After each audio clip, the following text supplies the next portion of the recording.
2, 1, and go. Good morning. Oh, actually, it's afternoon. Good afternoon. Hope you're having a good weekend. I'd just like to welcome you to the online scholarship webinar. We have Mr. Jared Fritchie presenting today on scholarship for agriculture and horticulture.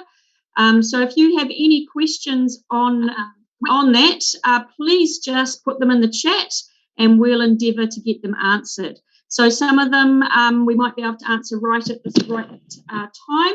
Otherwise, we'll leave the rest till the end. Okay, I'd like to welcome Jared and thank you for presenting today. No worries. Hey, look, thanks for having me.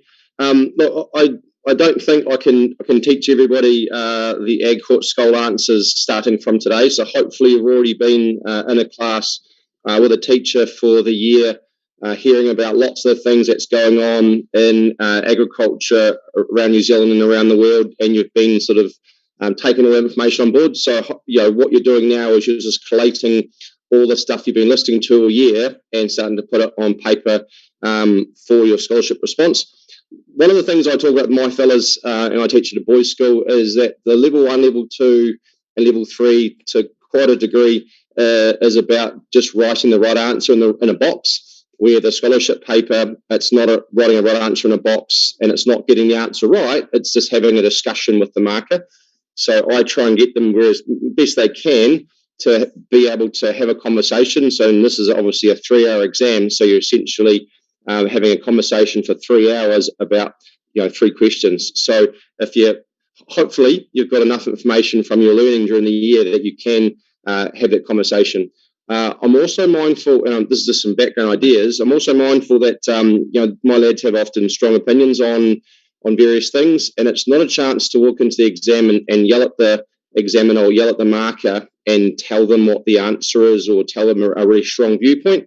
I've always taught my guys to try in the exam to talk about a range of viewpoints and a range of perspectives, and that often there isn't an answer, and if there was an answer, it probably would have already been done. So again, hopefully you've had a year of being in class, listening to discussions, you've been looking at the newspaper, looking at what's happening in the globe and the world around us, and you've got a really, really informed view of what's going on. I'm just going to share my screen, and hopefully I can then find some stuff. We'll see if I'm very savvy with computers or not, and perhaps not the best person. But I thought I would start with the specs. And that's a good place to start when you're sort of walking through yourself as a teacher or with your students trying to work out what it is you're trying to cover that year. So if we read it through here, I'm going to read it, so I apologise. This part down here onwards, so the format of this assessment, it's a 3-question paper. And like most exams these days, if you don't answer 3 questions, you really limit your chance to achieve. So if you've got 1 really good response and you've got 2 average responses, it really holds you back. And potentially the difference between passing and getting a scholarship and not might be the fact that you didn't answer 3 questions. So 3-question paper, and you have to answer all the questions. Next little part here talks about the questions have a focus on.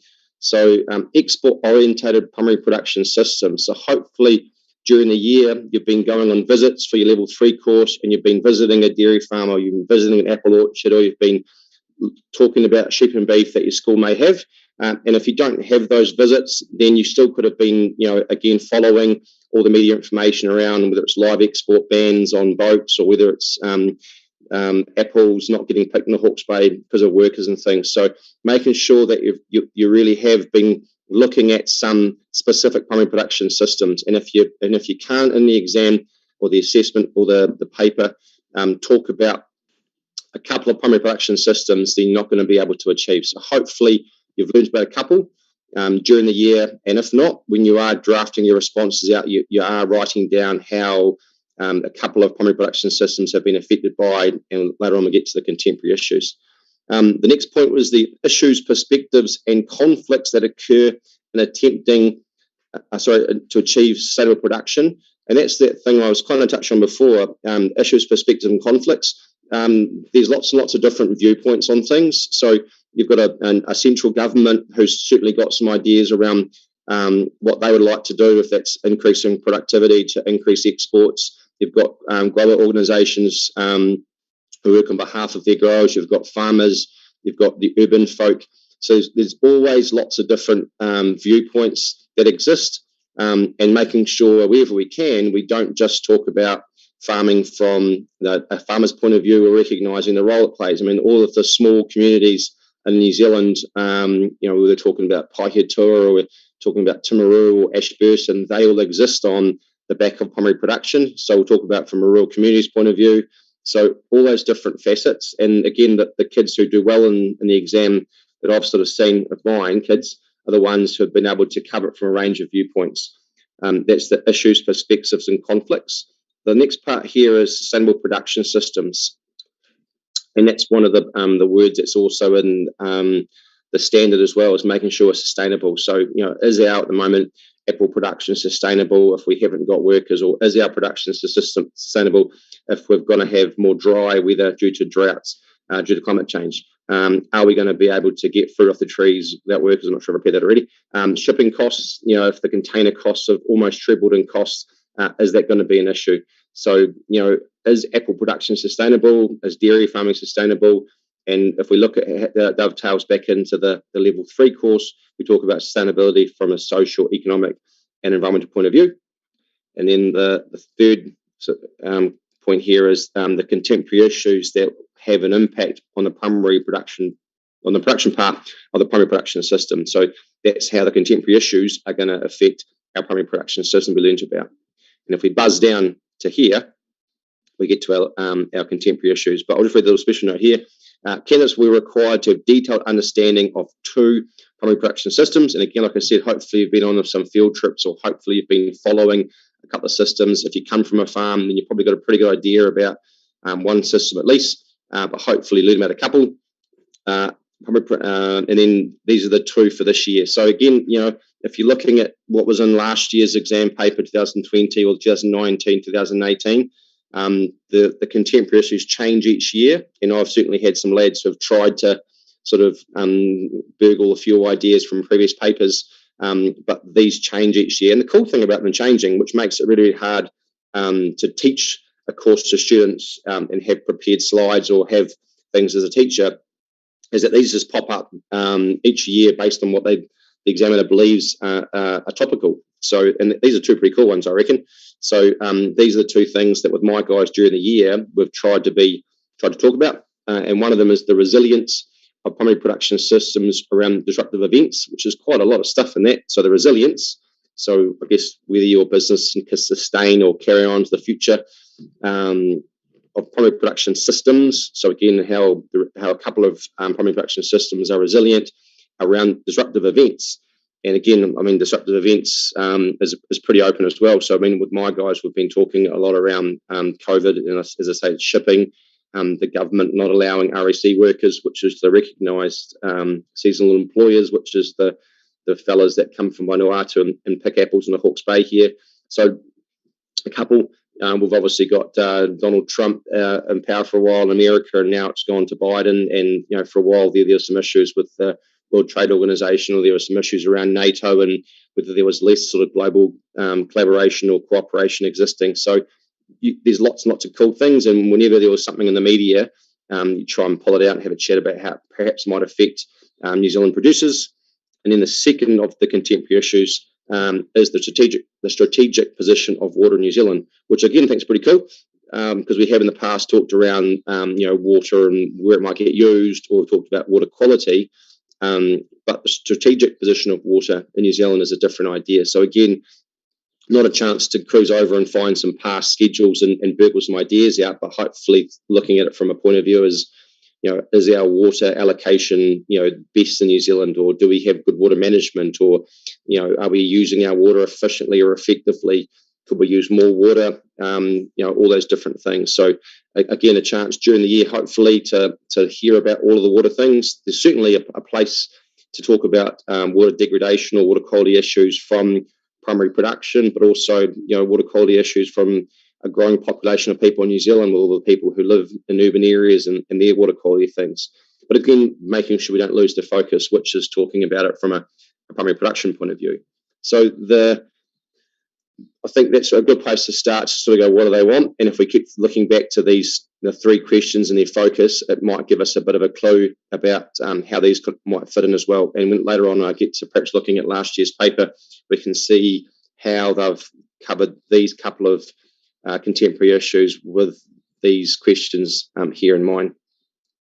But I also throw a bit of a peek at the markers report, and I always try and look at these with my students just to make sure that we can kind of learn from what are the things that students did well or the markers liked from previous years, and try and perhaps not do some of the things that they didn't like so much. So without being too rough and reading for you guys, that there was, they were pleased that candidates were completing all 3 questions in the time period. So again, managing time is pretty important. It's a big booklet with lots of pages there, and if we overdid our time and perhaps really did 2 questions really, really well, but didn't do the 3rd question so well, then you've managed your time poorly, and obviously you take away the opportunity to get the 8 marks from one of the questions. So managing time is pretty important to get through all of the questions. And again, to recognising the fact that teachers and students have been looking at the specs, and obviously then they've been able to prepare themselves well about the focus issues and their systems. So again, we know right from the beginning of the year about the strategic position of water. We knew about the resilience of primary production systems. So hopefully during the year we've been trying to remind our students, or students, you've been listening and you've been signposted all those perhaps things that are happening globally that are just disruptive events. And just while we're talking now, there's been so much stuff happening with global trade. We talked about just Trump a minute ago, but New Zealand for a while there wasn't quite sure what would happen with a trade deal after Britain left the EU, and obviously more recently we've just signed a free trade deal with Britain, and there's some pretty good results for New Zealand there. So it was disruptive in that we went to certainty, but there is going to be some progress moving forward. Obviously, more students have been getting outstandings, and you don't get an outstanding by winging it. I've had plenty of students in the past, so I thought we're probably good enough. But when it came to actually preparing some essays, they didn't do the preparation that was required, and therefore their marks weren't as good. So the fact that there are more students getting 7s and 8s in questions suggests that people are actually preparing essays before the exam. I don't know how students would hope to be able to walk in and write for 3 hours and just wing it and have evidence in it as well. So the high grades come from good preparation of answers. Also talks here about they engage well with the questions. I do try and get my guys to answer the question in front of them. The good thing about the scholarship paper is that the questions are very, very different to what I think I'm preparing my kids for. So you think the question might look like something, but it'll be different. And what you're hoping the candidates will do is that you guys are going to read the question and actually answer the question. So although you've got a prepared response and you've got some great discussions around your primary production systems, you've got some great ideas around the contemporary issues, you're not just walking in and writing your essay as you prepped it. You're making sure that your answer actually responds to the question, and it is different. And that's one of the cool things about SCOL, different to level 1, level 2, level 3, is that you do have to think on your feet, and it probably is going to be a question different than you thought it was going to be. But every single candidate in the room is the same as you, so making sure you're responding to the questions in front. One little point here that was made was the fact that the primary production system extends from the production stage right through to the consumer. We tend to be maybe agricultural students who are doing the ag court exam, although there's plenty of students who aren't ag court students who do the exam or who aren't from farms. But making sure we realise that it's not just what happens on farm, it's also what happens with processes. It's also the viewpoint of your grower organisations, whether that's apple and pears or whether it's dairy NZ or beef and lamb. It's what happens in the export of the product. It's what happens with importers. It's what happens with the government. So making sure we're aware of all those little areas and not just on farm. I won't read all through everything, otherwise it'll waste everyone's time, but there's certainly some good ideas around the outstandings and about SCOL and not getting SCOL. But again, the fact that if you're getting a scholarship response, it reads well. So hopefully the students who are going to walk in and have a go at the skull paper have prepared their responses beforehand. And I've talked about the fact the question is different, but it's not just a brain dump. It's not just you're walking in and you're just winging it and you're just having a good yarn for 3 hours for the 3 questions. Your ideas are organised. And when we get to the exam paper shortly, we'll see that there are 3 questions in the exam answer booklet. There's also a question booklet. In the answer booklet, there's a page there for planning. So there's certainly time just to walk into the room, and whether you're going for an outstanding or you're going for a skull, taking the time to organise your ideas or draft out perhaps a sequential order, how you're going to bring your evidence in to support your response, rather than just walking in and just talking for the whole time and not really organising your ideas too well. And this one here is the idea around, the person has clearly answered the question and not just had a rote learned answer. But I won't go through that one much more. I'll just try and flick across to my PDF ones. So this is the, I'll just find a blank booklet actually, answer booklet, is the answering the questions. So 2 booklets in front of you, the answer booklet and the question booklet. So this is the answer booklet, and I talked about the fact we've got 3 questions in 3 hours. So I try and time my guys to walk in. They've read the question booklet, and then here's their planning page. So they've got, they can spend 5-10 minutes making sure that they can write down their ideas. So they're writing down some statistics they've remembered. They're writing down some people who they're quoting. Level 1, level 2, level 3 in Ag Court, you're not required to quote anyone.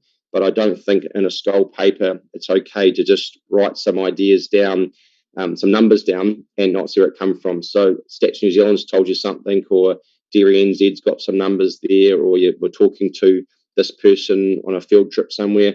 So I think there's a chance to organise, some of your quotes or some of your bits of data, or perhaps you're using it to go, I'm going to have an introductory paragraph and we'll introduce the idea of resilience, or I'm going to talk about whether farmers in general are resilient people. Then you're going to go into your next paragraph and what it might be on. So again, organising paragraphs. It's not just 8 pages or 7 pages or 12 pages of words. It's organised ideas and paragraphs. And if you do paragraphs, you're more likely to have some supporting evidence, and then just talking about what that supporting evidence means. So why it's important for, or what it actually means, as opposed to just having a big long discussion. So lots and lots of space there for writing, but I do think using that planning page is pretty important. The question booklet again, is again a pretty important thing. So I'd suggest that I wouldn't be writing any answers down until I've sat there for a while and just perused through the 3 questions, so you can kind of get the idea of what the questions each wanted, and then you can start to plan your ideas. And like in the other exam paper, if you really liked question 3, there's no reason why you can't go to question 3 in your answer booklet and start writing that question first, if that's the one that you feel most comfortable with. But if we look at these ones here, and we'll try and sort of talk about how this perhaps dovetails in with the specs from this year or from last year. So the question was around the future sustainability of primary production. This is last year's. So again, sustainability is a big thing. So at some point out of one of our 3 questions this year, there'll be a question around sustainability. So making sure that when we're talking about apple production or dairy farming or deer farming or honey production, that we talk about, is our production system sustainable? Who knows? It might be that sustainability idea sits by itself and it's simply a question around sustainability. It might be that sustainability idea dovetails or fits in with the resilience of primary production systems, which was one of the contemporary issues for this year. It might be sustainability fits in with the position of water, and are we sustainable if we don't have access to water, if the water's degraded? So sustainability will be somewhere. So when the student reads the heading, it's got a bit of an idea then of what's the main part of the question. So it's about sustainability, but also of primary production. So we can't talk about sustainability in an Ag Court exam and not talk about what how farmers or farming is or isn't sustainable. So making sure we realise that there's that part and there's sustainability part. But again, this was last year's question. Being mindful, again, when you're reading it, hopefully you got highlighters or hopefully you got a pen to underline. So this question here with reference to 1, primary production system. It could have said with reference to 2 primary production systems. We know from the specs it talked about making sure we learn about systems, which is 2. So hopefully, again, during the year, you'll be learning about 2 systems, but here you're able to choose 1 system that you want to talk about in terms of was that system sustainable. But it might be that you bring in a second or a third or a fourth, system just as ideas as your answer progresses. So you're focusing on 1 primary production system being sustainable, but you might pull in other ideas from other systems and how, this one here, a lot of students would probably talk about dairy farming, and dairy farming tends to be the whipping boy in New Zealand. And that's fine, but you might have also talked about, when you're talking about availability of labour for dairy farms and getting farm workers, you might also talk about apples with farm workers. You might talk about sheep and beef farms being quite remote and how hard it is to get workers. So you might, even though ask for 1 primary production system, you might use other ones as well. Analysing its future sustainability in terms of economic, social, environmental, which of course you hopefully would have learnt about in your level 3 course.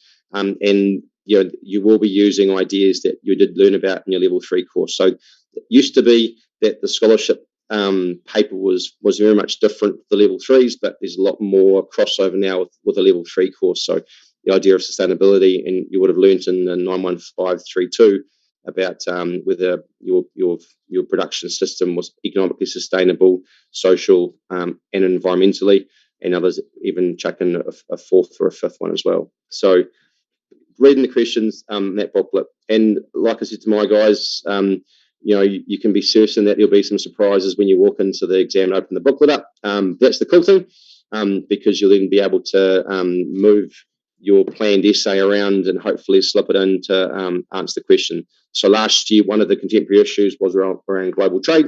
And again, this year, hopefully we're learning about the idea of the resilience of primary production systems and the idea about the strategic position of water. But that's the booklet and the answer paper. It wouldn't hurt if you had some time to look through some examples that's been done before. But again, knowing that we'll have very different questions this year and different contemporary issues, but you certainly get an idea. And this one is obviously top scholar, and no surprises then, it'll be a pretty good script. But clearly this student decided that they would use the planning paper, which means their organised ideas flowed better as opposed to being more of a brain dump of a response. So using the planning paper is important.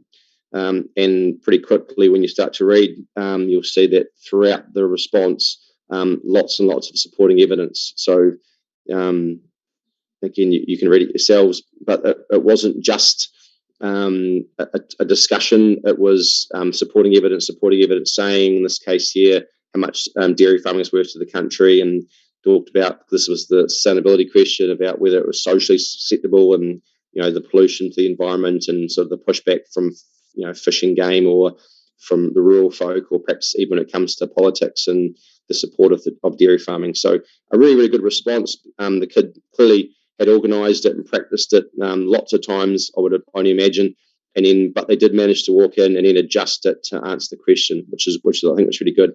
And the thing again, when you're reading it, I try and read it with my guys, some of the better ones. It never feels like they're just giving you an answer and then moving on, like the level 1, level 2, level 3s are. It was a discussion around lots of different viewpoints, and basically just showing that they really were informed about dairy farming and about the issues that dairy farming has and how they're going to overcome those issues, and whether it was limiting in the future for dairy farmers, whether they had a future or not. But a really, really cool response from those chaps. So it was a top scholar, and then there was also I've already got rid of it. There was on the booklet as well, but that was the outstanding. There's also a scholarship book as well. So some really, really good examples for you to look at there.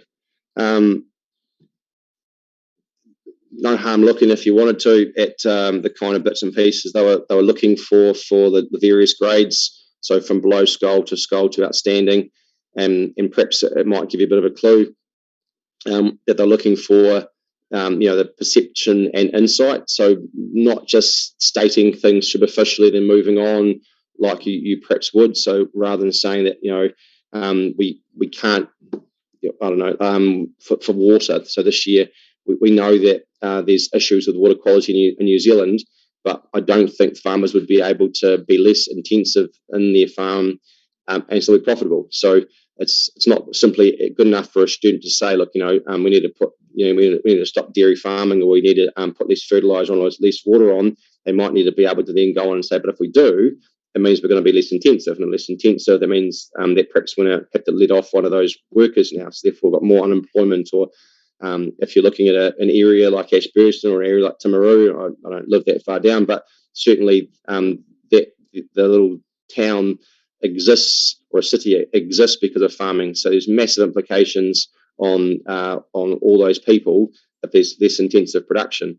Even Mike Joy, who often gets a bit of a hard time having a go at dairy farming and the environment, will suggest that the more money a dairy farmer makes, the more money he spends in the local economy. So dairy farmers make money, they spend money. So there'll be massive concerns around those little areas if there was more stringent environmental constraints put on. And again, another perceptive thing might be the fact that that it's always changing as well. So we can't simply decide that we're just not going to put I'm trying to thought here. That's gone. But again, just making sure that when we're writing that we show perception, and it's not just superficial making statements that can't happen, and then scholarship, and then below scholarship. So there's some stuff there you're going to have a bit of a read as well.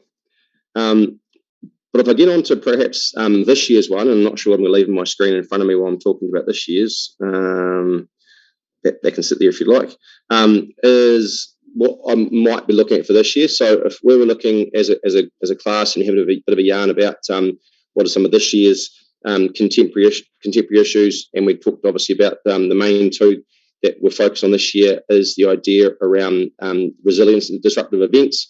We were trying to go, well, what are the disruptive events? I may even have a little workbook somewhere that I had out. Did I?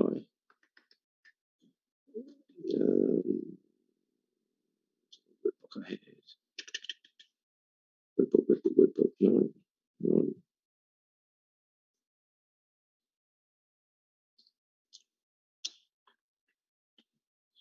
If I can find it somewhere else. Bear with me. Oh, yes, it is. There we go. So I was trying to go with my lads, look, what are some things we might do? So we thought, look, first of all, we might, for this year, define what resilience means. We happened to have a bit of a yak from the rector back in February around being resilient during sort of COVID, and so I thought that was a good place for the boys to talk about. This makes them more resilient, allowing us to be able to bounce back from disappointment. Resilience, like a muscle, you can build it, you can use it when you need it. So we kind of looked at the first idea around resilience, and then we talked about, maybe next we talk about the resilience in regards to primary productions. So perhaps the ability to continue producing into the future, perhaps how adaptive, flexible they are to internal, external pressures, and then perhaps what we've already done. So I don't think farmers aren't resilient people. So again, hopefully the stuff you've been covering during the year anyway, but there's always been challenges. I said to my guys that COVID last year and this year is obviously a thing, but when it wasn't COVID, there were other challenges. And if we think about things, whether it's been the global financial crisis in 2008, or whether it's been China perhaps now not being the same massive sort of juggernaut of consumption of New Zealand foods moving forward. How's that going to look? But I don't think farmers are going to leave the farms because of COVID or because of China not buying, like the resilient people. So just recognising about primary producers being resilient. And then we sort of thought, well, what are some disruptive events that happened this year? So we talked about perhaps some geopolitical things. It's obviously part of it is trade deals, but it's not just trade deals. It was also perhaps the MAGA movement, which is Make America Great Again. We talked about from our point of view, perhaps that the being patriotic and the looking after your own. So whether the Americans were going to be more amid focusing and looking at their own producers and buying their own stuff. We know there's already been some noise made by the British lamb producers around our trade deal, and they've always been pretty strong when it comes to their buy local campaigns. There was obviously some disputes with China and the US around tariffs or around dumping of cheap things. We've got some issues with China, with Taiwan, or some China issues with their Indigenous people, and we saw what happened to Australia when Australia spoke out against some of those things. They had some pretty massive tariffs being chucked on their products by China. So we've probably, I reckon, I'm not very political, but I believe that our current foreign minister's probably been more outspoken than predecessors around China and some of the things happening there. And producers must be quite fearful that she can say things, but it will be them that perhaps find themselves in a bit of strife if we have some tariffs or our products get knocked back at the border because they weren't inspected or the letterhead was looking a bit wrong.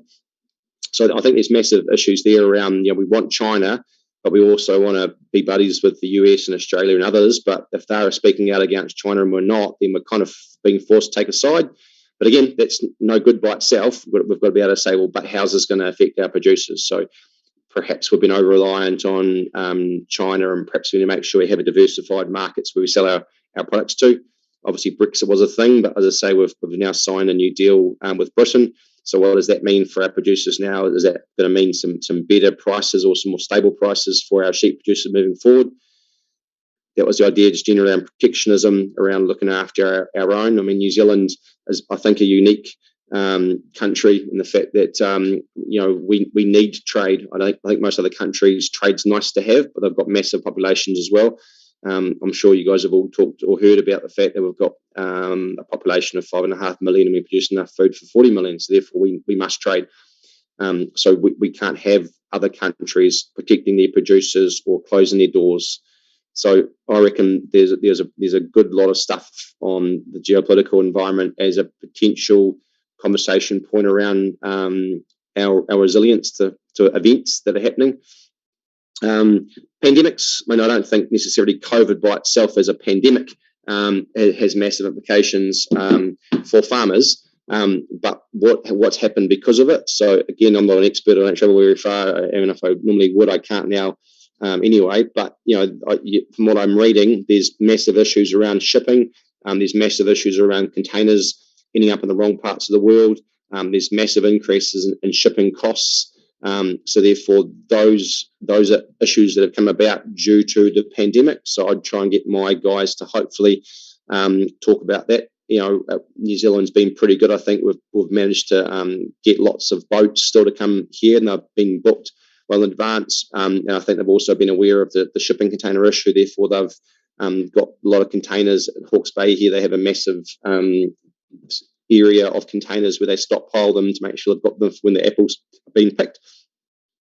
From New Zealand, a lot of our stuff used to get air freighted. So, the crayfish used to go in the hold of a plane and get flown to market. And when the people planes stopped flying, the crayfish stopped flying. So that's obviously a massive implication for producers if they were seeing stuff out via aeroplanes. So, geopolitics, potentially testing our resilience, pandemics, again, perhaps testing our resilience, but in what regard? Climate change, it seems like it's a slow-moving train wreck, but I think most people agree that climate change is a real thing. So how our producers, so even though I think it's a global event, perhaps it's not a fast-moving thing like COVID when it came, but are we going to be able to keep producing apples in the Hawke's Bay, or will the rainfall become too limiting? Will we have water, or is there no new water getting produced? We had the Rui Taniwha storage scheme proposed here, and then it was canned. So, are we very resilient to get our way through a changing climate? Sheep farmers must also have a lot of hard times when it comes to lack of rainfall and having droughts and having to send animals to the works early and get lower prices. I don't know if it really fits, but alternative foods, I think they must be seen as a thing which is challenging our producers. So our ability to keep farming while those things gain market share. So do we keep selling it the same, or do we position it differently? Do we let the alternative foods take the the cheaper market, and we try and produce a high quality product that people overseas want to buy because it is the real deal. And if people want to buy it on price, they'll buy the alternatives as opposed to New Zealand lamb or New Zealand beef or New Zealand milk. Natural events, our domestic politics. I know certainly we had some things we just chatted in class about around, as the government changed 2 elections ago, it certainly changed what happened around rules and regulations around farming. So they've got some ideas now around the water quality and what the limits can be for fertiliser applications or of nutrient losses. Whether they've been more stringent as well around the labour and whether that was their thing due to COVID or whether COVID was their Trojan horse to get their idea through, that they wanted to have less foreign workers in the country. So those are all domestic things. A billion trees, they had that, I think, when Jones was there with them. But what happens, I think, within New Zealand is also big. We've got an emissions trading scheme, and that's obviously had some implications on the resilience of our farming systems when it comes to competition from that. I think I read an article that was talking about that land prices now is essentially what the carbon price is. So that's what a farm's worth as opposed to what it's worth when it's growing sheep and beef on it. I could be wrong. As I say, I just do my best to read a few things. Food movements, vegans, vegetarian diets, whether that's a disruptive event that's going to have some impacts or on our demand for our primary production systems or how we produce it. Regenerative agriculture, certainly some viewpoints around that. Labour availability, to discuss that a bit before. Production costs.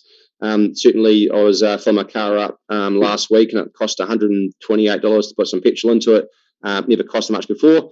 So when we see the cost of petrol, we see the cost of shipping, we see the cost of wages increasing. Those are all things which perhaps can be putting pressure on the resilience of our farm or our production system moving forward.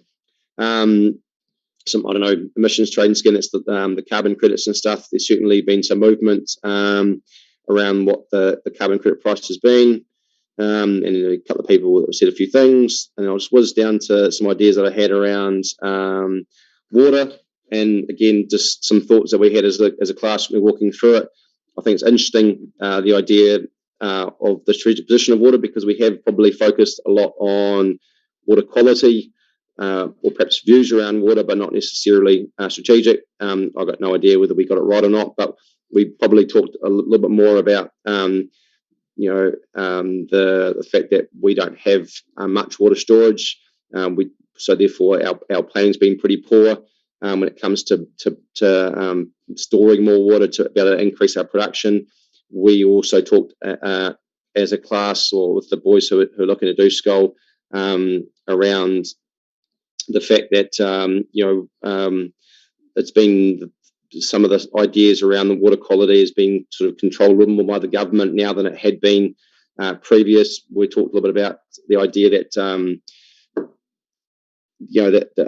when you've got a consent to access water, you've got a consent to access water, and some people perhaps aren't using their consents, or is their allocation of water being the most efficient way that we've been doing it? I don't know the answer to that, but I'll just chuck a few things through. I do think that we are sitting at the right place on the equator, so therefore we do have a pretty cool ability to grow green stuff because we have water where other countries don't have the same amount of water we have. So I think we're pretty lucky in that regard.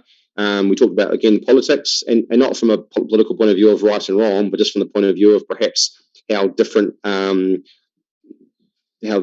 parties see water differently. And I could probably generalise and say that probably one party would like to see more access to water and more production, and the other one perhaps listens to different voters and wants to try and improve water quality. So if you're a farmer, you know that during certain times of political cycles, you've got more friends or less friends in government. Sustainability, again, I think that as a word in the scholarship standard has to keep popping up somewhere in our answer. So if we haven't got availability of water, is our farming sustainable, or is our production sustainable? And it's probably questionable.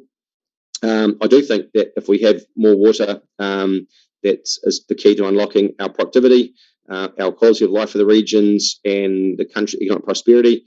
So water's pretty key. So we can't have a kind of an ag hot approach to water. It needs to be managed really, really carefully to ensure that we can have all the prosperity of water. So again, making sure that it's managed properly, the allocation's good. If we do need to have more of it, to have more production. Again, one of the things that popped up in the scholarship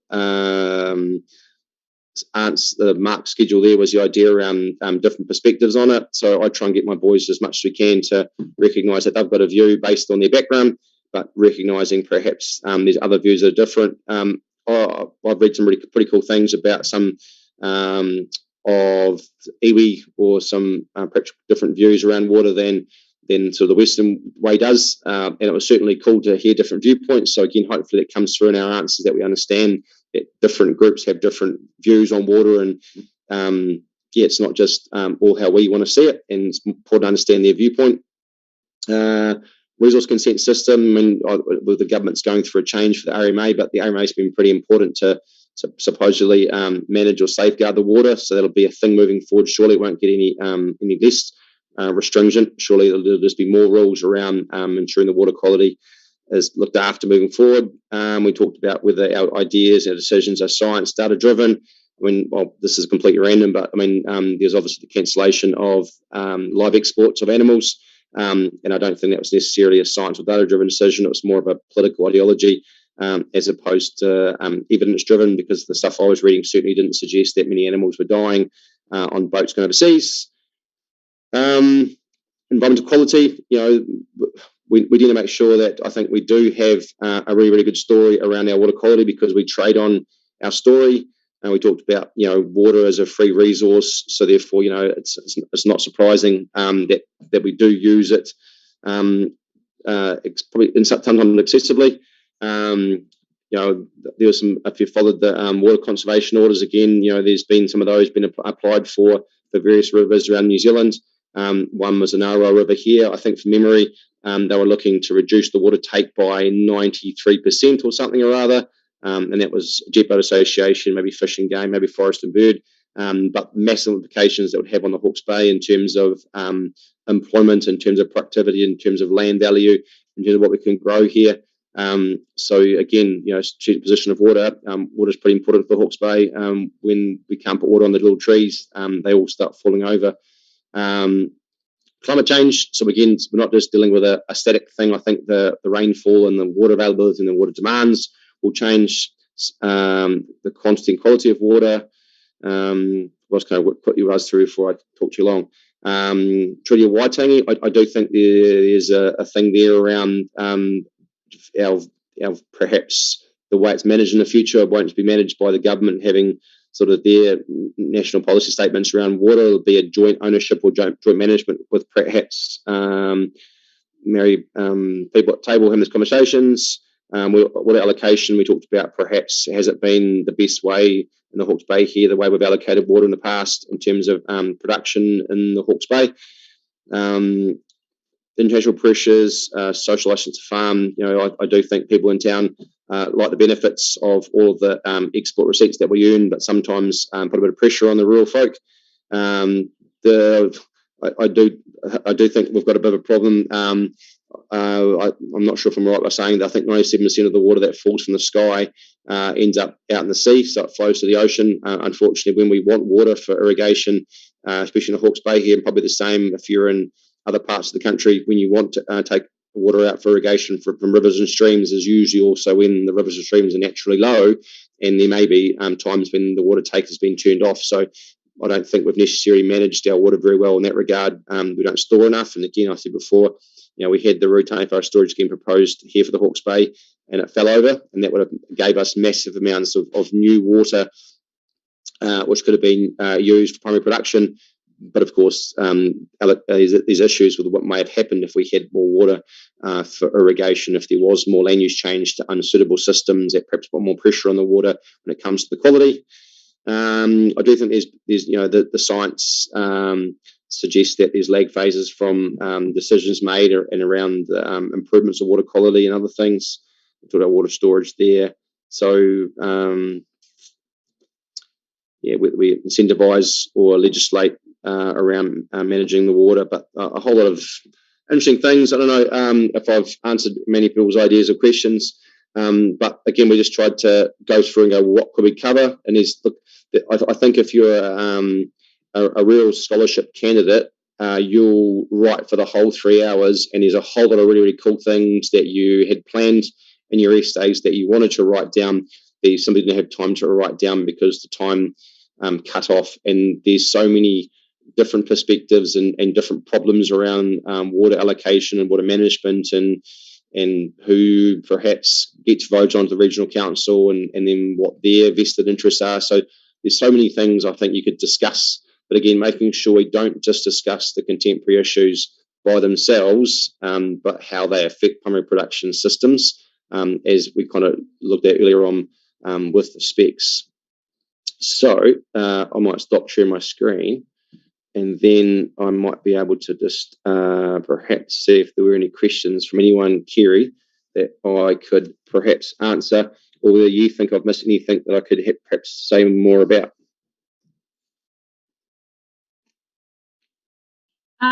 No, that sounded really good. Overseas or passenger planes, though I answered it in the chat. But if you want to cover that just a little bit more, they didn't understand that rather than on a solely freight plane. Okay, cool. You're cutting in and out. Yep. So there's actually a parent here, and they export seafood. And again, it's quite just a very small example. But once the planes stop flying with people overseas, so if I go on a holiday to France, I fly on a plane.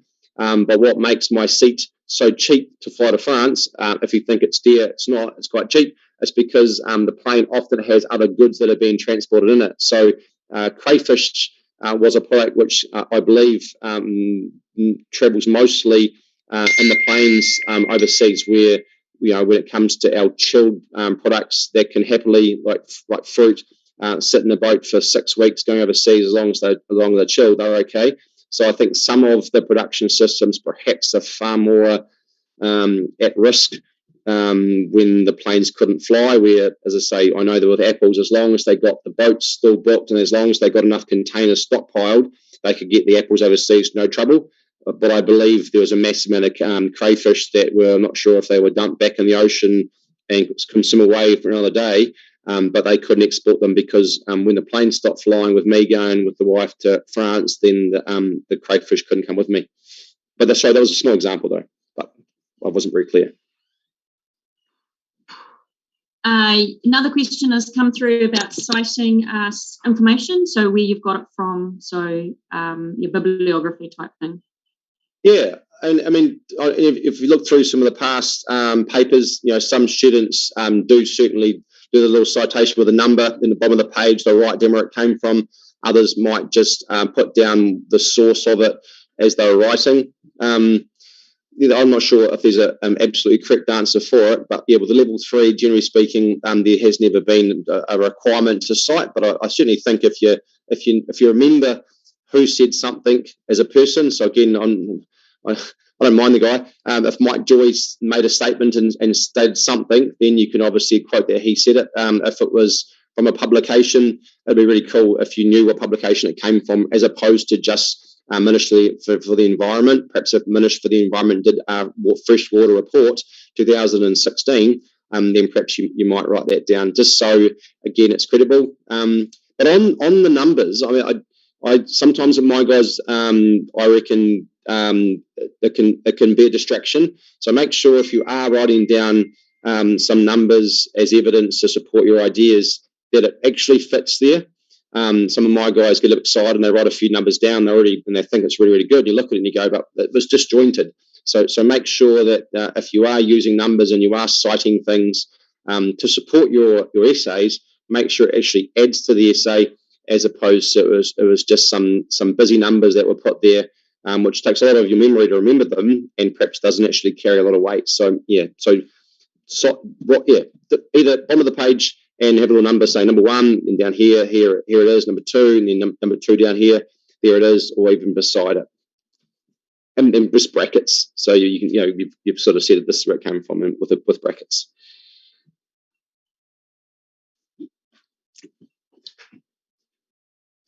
Yeah, no, that's great. That's answered that question. We don't actually have any other questions at this stage, so they've all been answered.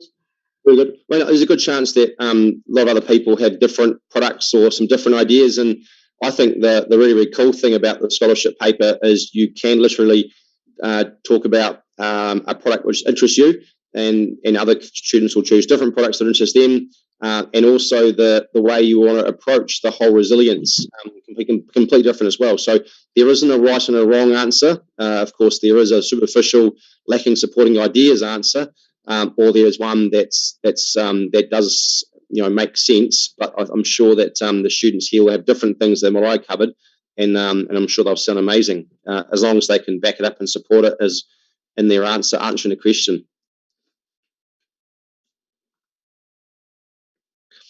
And if I have finished, then they can now go away and they can carry on making sure that they are prepared for Monday, which isn't too far away. And hopefully your weather isn't as stunning as it is here, so you can, although you might need to close your curtains and go inside to get some revision done today.